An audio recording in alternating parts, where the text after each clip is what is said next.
स्वागत है आप सभी का मेरे YouTube चैनल में। अब मैं ये आज का कहानी अपनी स्थिति को सुनाने जा रही हूँ। ये कहानी है मेरी कहानी मेरी ज़ुबानी और अध्याय का नाम है अपनी स्थिति, 11वां अध्याय। अब ये कहते हैं, उन्होंने महाजनों की बुलाकर जांच की। आदेश दिया गया कि सुनार अब कसोटा नहीं लगाएगा। पांचों ने उन पर 50 रुपये दंड लगाया। अब तो लोग कोट पेंट पहनते हैं। महार लोग फिर क्या करते थे? वे रात में उठकर घूमते, पहरेदारी करते, सुबह रोटी टुकड़ा जो रहता वह खाते। फलचंद गांव में महार थे।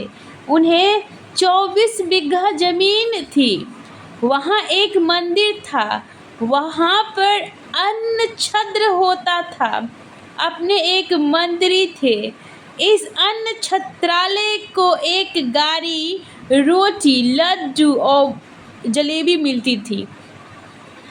महार लोग मंदिर के पास बैठते तथा जूठा अन्न लेकर जाते। इतना मिलने पर महारों को जमीन की क्या आवश्यकता थी?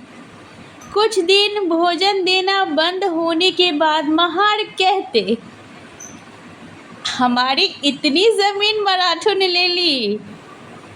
जलगांव से श्रद्धा होने पर महार भिखारियों की भांति कूड़े के ढेर पर बैठते थे। यह ईसाई बना, इसका कैसे भला होगा, यह लोग कहते थे। हजारों साल से परसों तक अपने समाज से एक आदमी ग्रेजुएट या विद्वान नहीं हो पाया। मुझे बताने में कुछ बुरा नहीं लगता है। मेरी पाठशाला में साफ सफाई करने वाला एक स्त्री था। वह जाति से मराठा थी। वह मुझे छूती नहीं। मेरी माँ बताती थी कि बड़े आदमी को मामा कहते जाओ, पोस्ट मैन को मैं मामा कहता था। बचपन में पाठशाला में मुझे प्यास लगी थी। मैंने शिक्षक को बताया। शिक्षक ने चपरासी को बुलाकर कहा, इसके नल पर ले जाओ और इसको नल पे ले जाओ। और कहता है इस अध्याय में हम नल पर गए। चपरासी ने नल शुरू किया, तब मैंने पानी, और यहाँ पे कहता है चपरासी ने नल शुरू किया तब मैंने पानी पिया। मुझे 3 दिन शाला में पानी पीने को नहीं मिलता था। हर किसी को अपने मूल निवास का अभिमान न हो, किंतु प्रेम अवश्य होता है। पिताजी पेंशन लेने के बाद अस्थायी रूप से दापोली में आकर रहने लगे। मैं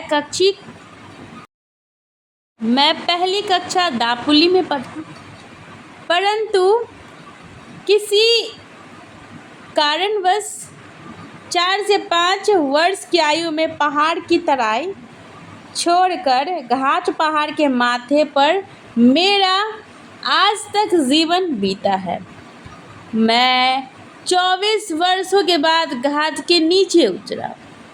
जो प्रदेश अपने सौंदर्य से श्रृंगारित है, उस प्रदेश में कदम रखने पर किसी को भी आनंद होगा। कहता है जिसे यह प्रदेश अपनी मातृभूमि लगती है, उसका आनंद तो दुगुना होता है। एक समय ऐसा था कि यह प्रदेश अछूत जातु की दृष्टि से प्रगति पथ पर था। यह कहने में कोई अति संयोगी नहीं। उस समय अछूत जाति के अधिकारियों से यह प्रदेश भरा था। उस तरह अन्य लोगों की तुलना में बहिष्कृत लोग शिक्षा में बहुत आगे आए थे। यह उन्नति जिस कारण से हुई, उसमें सेना में नौकरी महत्वपूर्ण करनी थी। ब्रिटिश सरकार के पहले अछूत लोग कितने खुशहाल हो सकते, इसके बारे में आज कुछ निश्चय नहीं कहा जाता है, परंतु उस समय छुआछूत की भावनाओं इतनी प्रबल थी। अछूतों के चलते चलते परछाइयों सवर्णों पर न पड़े, इसीलिए दूर से चक्कर लगाकर जाना पड़ता था। वही छुआछूत को पहचान के लिए हाथ में काला धागा बांधना पड़ता था। उस समय अवसर होंगे, यह तो नगण्य ही थे। अंग्रेज ने इस देश में जहाँ जहाँ कदम रखे, उस स्थान पर अछूतों को अपने सिर ऊंचे करने का अवसर मिले। इस अवसर का लाभ लेकर उन्होंने अपने शरीर में कितने शौर्य है, कितने तेज है, बुद्धि कितनी तीव्र है, यह सिद्ध कर दिया।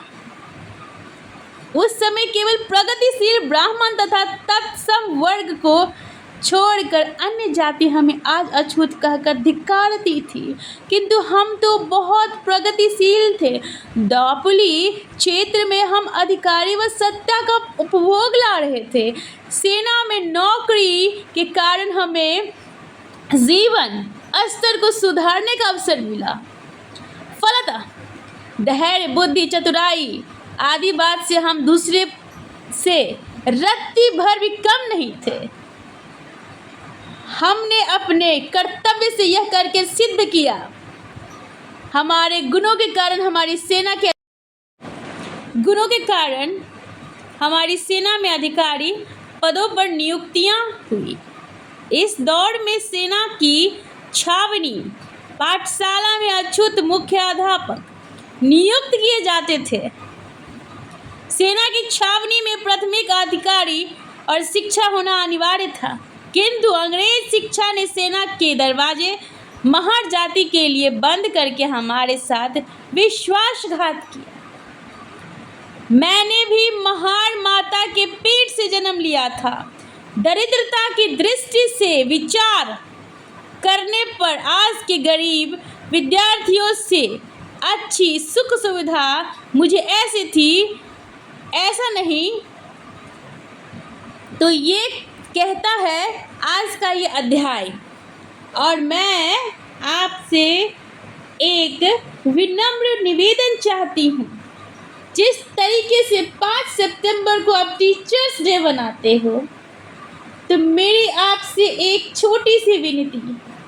इस दुनिया में आप किसी को गुरु मानते हो तो क्यों मानते हो? मैं कहती हूँ हर इंसान आपका गुरु है। छोटे बच्चे आपके गुरु हैं। आपको नहीं पता है कि आप हर इंसान से कुछ न कुछ सीखते हो, और हर इंसान में कुछ न कुछ खूबियाँ है, और वही आपका गुरु है। Wish you very happy teachers day. And इस परिवार को सपोर्ट करिए, सब्सक्राइब करिए, शेयर करिए और बेल आइकन को प्रेस कीजिए, जिससे कि आने वाली वीडियोस के बारे में नोटिफिकेशन मिले। तब तक के लिए मुझे अलविदा दीजिए। और जितने भी मेरे साथी और भाई और बहनों और जितने भी मेरे परिवार के सदस्य देख रहे हो, तो पुरानी कहानियों को ज़रूर सुनना। तब तक के लिए शुक्रिया। Thank you very much.